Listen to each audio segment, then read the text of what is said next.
Hello बेटा, topic है path of charge particle when magnetic field is perpendicular to electric field. ये part 2 है। Part two में हम लोग इलेक्ट्रिक फील्ड और मैग्नेटिक फील्ड को पैरेलल रखे हुए थे ना, और कई केस लेकर के उसमें हम मूविंग चार्ज पार्टिकल के पाथ को निर्धारित किए थे। याद है ना इसके पहले वाला वीडियो। तो अब हम इलेक्ट्रिक फील्ड और मैग्नेटिक फील्ड अब दोनों को हम परपेंडिकुलर रख रहे हैं। क्या? चलिए, ये दो प्लेट हैं और इनके बीच की दूरी क्या है? इनफाइनाइट इसलिए रख रहे हैं बेटा कि जैसे इनके बीच जो इलेक्ट्रिक फील्ड बने वो क्या हो? यूनिफॉर्म हो। क्या हो? तो इस प्लेट पर प्लस चार्ज, इस प्लेट पर माइनस चार्ज। तो इलेक्ट्रिक फील्ड हमेशा पॉजिटिव टू निगेटिव डायरेक्शन होती है। ये जो वर्टिकल लाइन है ये क्या बता रही है? Electric field. क्या बता रही है? अब यहाँ पर हमने मैग्नेटिक फील्ड ले लिया।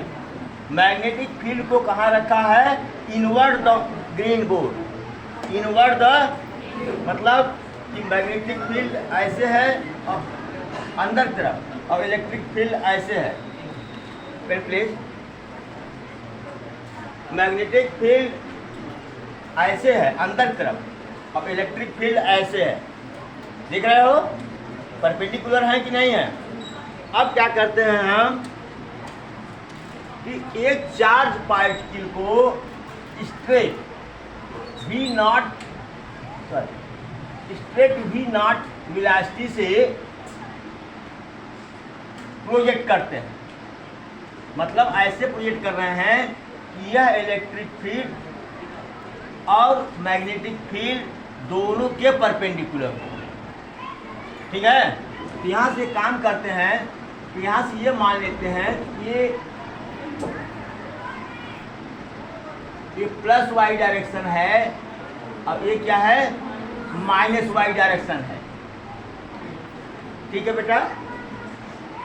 अब बताओ, मैग्नेटिक फील्ड अंदर, चार्ज ऐसे जा रहा है, बोलो परपेंडिकुलर हुआ कि नहीं? इलेक्ट्रिक फील्ड ऐसे, चार्ज ऐसे जा रहा है, चार्ज ऐसे जा रहा है। ठीक है?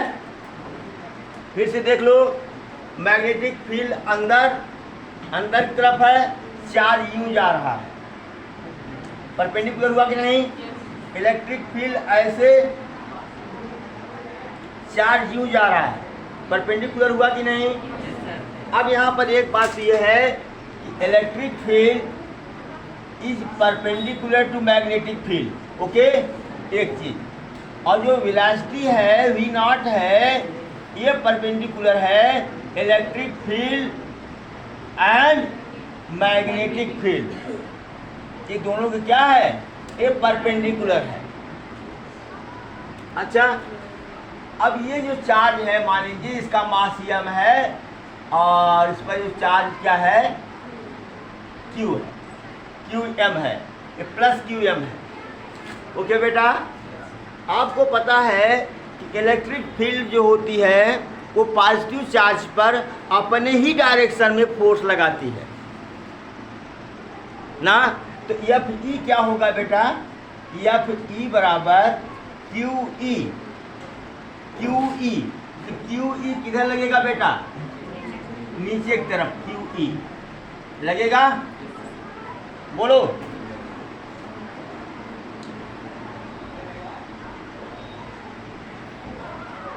एफ ई बराबर क्यू ई। कोई दिक्कत तो नहीं है यहाँ पर? अब प्रश्न उठता है कि मैग्नेटिक फील्ड का डायरेक्शन क्या होगा? Right hand thumb rule. Magnetic field ऐसे है, अंगूठे को ऐसे कर दो। मैग्नेटिक फील्ड अंदर की तरफ है और अंगूठा बता रहा है डायरेक्शन ऑफ मूविंग चार्ज। बता रहा है फोर्स किधर लगेगा? ऊपर की तरफ। किधर लगेगा? ऊपर की तरफ। जिस ये हथेली जिस दिशा में पुश करेगी, धक्का देगी, यही ना। तो आपका जो है ये क्या हो गया, एफएम। क्या हो गया, एफएम हो गया। बोलो बेटा, एफएम कहाँ लग रहा है, ऊपर की तरफ। क्लियर।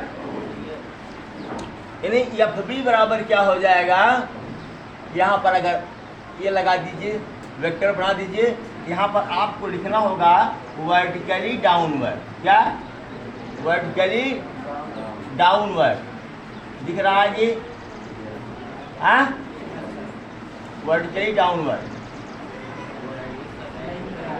नहीं दिख रहा है, यहाँ से दिखेगा डाउनवर्ड। अब यह बी बराबर क्या हो जाएगा बेटा, Q V B sine 90 degree बराबर क्यू वी बी। तो वेक्टर एफ बी बराबर क्या हो जाएगा, क्यू वी बी। ओके। अच्छा, ये कहाँ लग रहा है, वर्टिकली अपवर्ड, वर्टिकली अपवर्ड। ठीक है। दोनों के डायरेक्शन क्या है, एफ ई और एफ एम दोनों के डायरेक्शन क्या है, अपोजिट है। दोनों के डायरेक्शन क्या है, अपोजिट है। अब रही बात मैग्नीट्यूड की, अब इसमें से एक बड़ा एक छोटा हो सकता है। बोलो, एक बड़ा और एक, और दोनों बराबर हो सकते हैं। 3 कंडीशंस बनेंगे। बोलो लाल। अब हमने मैग्नेटिक फील्ड डिसाइड कर लिया, electric field, sorry magnetic force decide कर लिया, इलेक्ट्रिक फोर्स डिसाइड कर लिया ना। अब दोनों के डायरेक्शन हमको क्या मिल गए, अपोजिट। अब ये दोनों का जो मैग्नीट्यूड है, दोनों का जो परिमाण है, ये बराबर भी हो सकता है, बराबर नहीं भी हो सकता। बोलो भाई। अब हम केस लेंगे। पहला केस लेता हूं, के जो मन क्या, F E is greater than F B. ध्यान दीजिएगा, एफ ई ज्यादा हो, एफ ई क्या हो, ज्यादा हो, किससे, एफ बी से। तो क्यू ई ज्यादा होगा किससे, क्यू वी बी से। बोलो मेरे लाल। केवल मैग्नीट्यूड ले रहा हूं, वेक्टर फॉर्म में इसको दिखा नहीं रहा हूं। ठीक है। तो अब इसका, अब ध्यान दीजिए, तो इसका जो नेट फोर्स होगा, जब एफ ई ज्यादा है तो रिजल्टेंट किधर होगा, वर्टिकली डाउनवर्ड। जब एफ ई ज्यादा है या फिर एफ एम कम है, इसका परिणामी किधर होगा, तो एफ नेट जो होगा, एफ नेट, जो एफ नेट होगा, एफ नेट होगा, वो क्या होगा, F E minus F Q, F B. इसका डायरेक्शन क्या होगा बेटा, वर्टिकली डाउनवर्ड, वर्टिकली डाउनवर्ड। होगा कि नहीं बता दो हमको, होगा। अब जगह तो नहीं है यार, चलो इतना नोट करो पहले। तो यहाँ हमने देखा कि जो एफ नेट है वो कहाँ है, नीचे की तरफ है, और आपका चार्ज इस डायरेक्शन में मूव कर रहा है। बोलो भाई, यहाँ देखो एफ ई किस डायरेक्शन में है, माइनस वाई डायरेक्शन में है, इसमें है ये। और एफ एम किस डायरेक्शन में है, प्लस वाई डायरेक्शन में है। ठीक ना। तो जो हमने डाउनवर्ड वर्ड यूज किया, तो हम ये भी लिख सकते हैं कि इन माइनस वाई डायरेक्शन, क्या लिख सकते थे, तो इसको लिख भी सकते हो माइनस वाई डायरेक्शन। ठीक ना। अब आपका चार्ज इस डायरेक्शन में, एक्स डायरेक्शन में जा रहा है, तो अगर केवल मैग्नेटिक फील्ड होता है, देखो बेटा ये मैग्नेटिक फील्ड इलेक्ट्रिक फील्ड का रिजल्टेंट है। रिजल्टेंट होने का यह मतलब नहीं है कि केवल इलेक्ट्रिक फील्ड है, मैग्नेटिक फील्ड भी है। अगर इलेक्ट्रिक फील्ड ना होता यह चार्ज को किस पाथ पर घुमाता, सर्कुलर पाथ पर। किस पर घुमाता, लेकिन यहाँ इलेक्ट्रिक फील्ड मौजूद है, इसलिए ये पैराबोलिक पाथ पर इसको क्या करेगा, घुमाएगा। क्या करेगा, पैराबोलिक पाथ पर घुमाएगा। पैराबोलिक पाथ समझते हो? हाँ, 11 में भी तो एक बार चर्चा हुआ था, बार बार उसे कह रहा था। पैराबोलिक दिख रहा है ये कैसा पाथ है, पाथ कैसा है, पैराबोलिक है, पैराबोलिक। हाँ, चाहे डाउनवर्ड लिखो चाहे माइनस वाई डायरेक्शन, क्या पैराबोलिक इन माइनस वाई डायरेक्शन। कोई दिक्कत बेटा, इसको जल्दी से नोट करिए। हाँ, यहाँ भी दिखा दीजिए, यहाँ भी इसको दिखा दीजिए, इसका पाथ कैसा हो जाएगा, पैराबोलिक। आप लोग थोड़ा कागज दिखाइएगा, इसका पाथ पैराबोलिक होगा, ठीक है ना। कब, जब F E is greater than F B, ठीक ना बेटा, क्योंकि इसका डायरेक्शन तो यही है, ये नीचे की तरफ आ रहा है, ठीक। चलो बेटा, अगर ये इलेक्ट्रिक फील्ड कम हो और मैग्नेटिक फील्ड क्या हो, ज़्यादा हो, यानी इलेक्ट्रिक फोर्स क्या हो, कम हो और मैग्नेटिक फोर्स क्या हो, तो नेट फोर्स किधर होगा, नेट एफ बराबर F B minus F E. ये किधर होगा, वर्टिकली अपवर्ड, या लिख सकते हो in plus Y direction, in plus Y direction. जरा बताओ यहाँ से कि ये एफ नेट है ना भैया, ये आपका चार्ज पार्टिकल है, वी नॉट वेलोसिटी से आगे बढ़ रहा है एक्स डायरेक्शन में।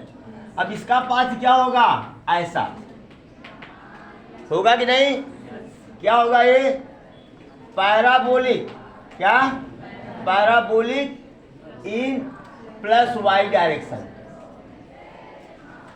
ना बेटा, या अपवर्ड लिख सकते हो, क्या लिख सकते हो, अपवर्ड।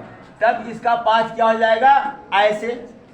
कब, जब F B is greater than F E. अरे बात वही हुई यार, एफ ई कम है, इसका मतलब एफ बी क्या है, ज्यादा है, ठीक है।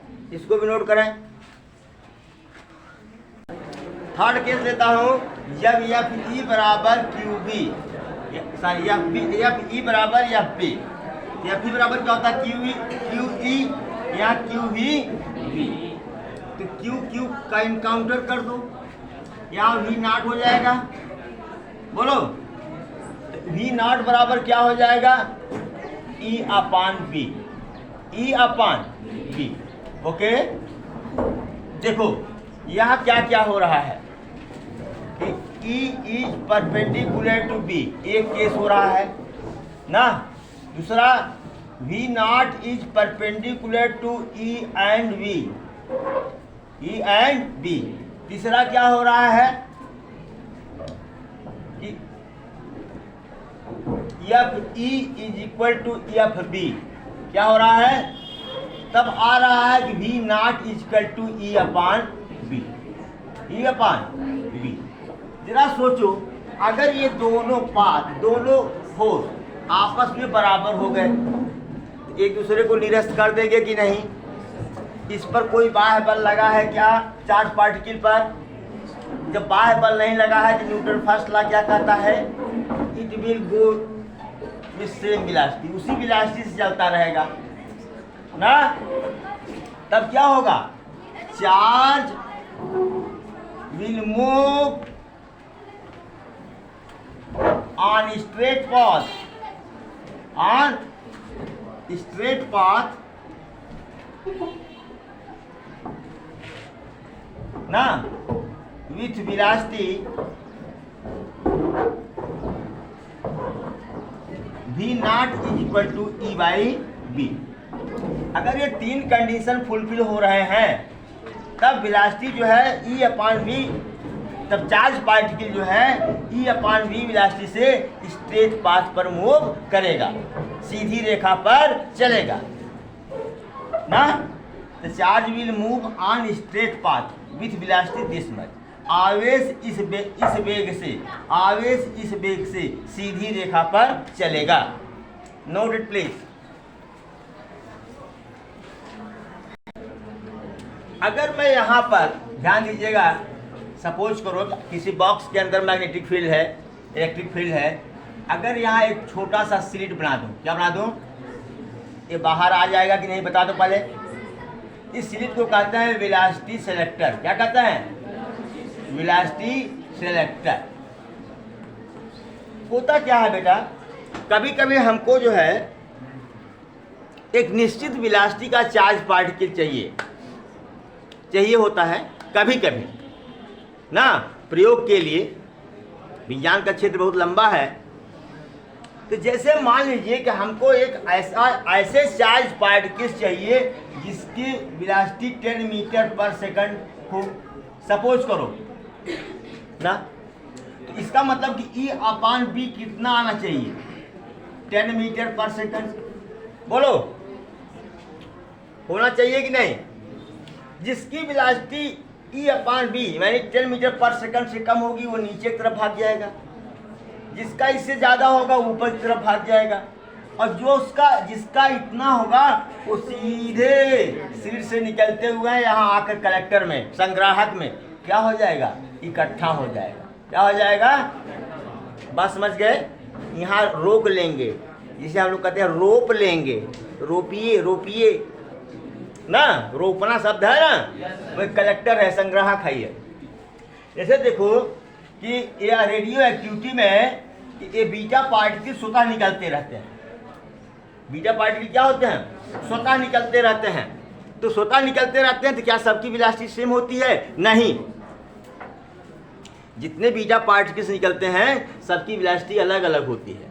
अरे मतलब सेम भी होती है, ऐसा मैं नहीं कह रहा हूँ, मतलब सबकी वेलोसिटी सेम नहीं होती। तो सपोज करो कि यहाँ कुछ रख दिए रेडियो एक्टिव पदार्थ, क्या कर दिए? रेडियो एक्टिव पदार्थ रख दिए, यहाँ से बीटा पार्टिकल निकल रहे हैं। जिस बीटा पार्टिकल की वेलोसिटी 10 मीटर पर सेकंड है, क्या है? और ये कितना आ रहा है? ई अपान बी के बराबर है ये। वह तो सीधा कहाँ चला जाएगा? स्लिट से होते हुए वेलोसिटी सेलेक्टर में, और जिसका कम होगा नीचे की तरफ चला जाएगा, जिसका ज़्यादा होगा ऊपर की तरफ चला जाएगा। बस समझ गए कि नहीं? है इसको क्या सेट करना है यहाँ पर? मतलब चार्ज पार्टिकल को इकट्ठा करने के लिए क्या सेलेक्ट करना है? केवल दो चीज़ सेलेक्ट करना है कि इलेक्ट्रिक फील्ड मैग्नेटिक फील्ड क्या हो? परपेंडिकुलर हो। क्या हो? परपेंडिकुलर हो, और दोनों के मैग्नीट्यूड क्या हो? बराबर हो। दोनों के मैग्नीट्यूड क्या हो? तब ये आपका चार्ज पार्टिकल स्ट्रेट पाथ पर चलेगा। और चलने वाला जो पार्टिकल है, चार्ज पार्टिकल है, वो दोनों के परपेंडिकुलर डायरेक्शन में इंटर करे।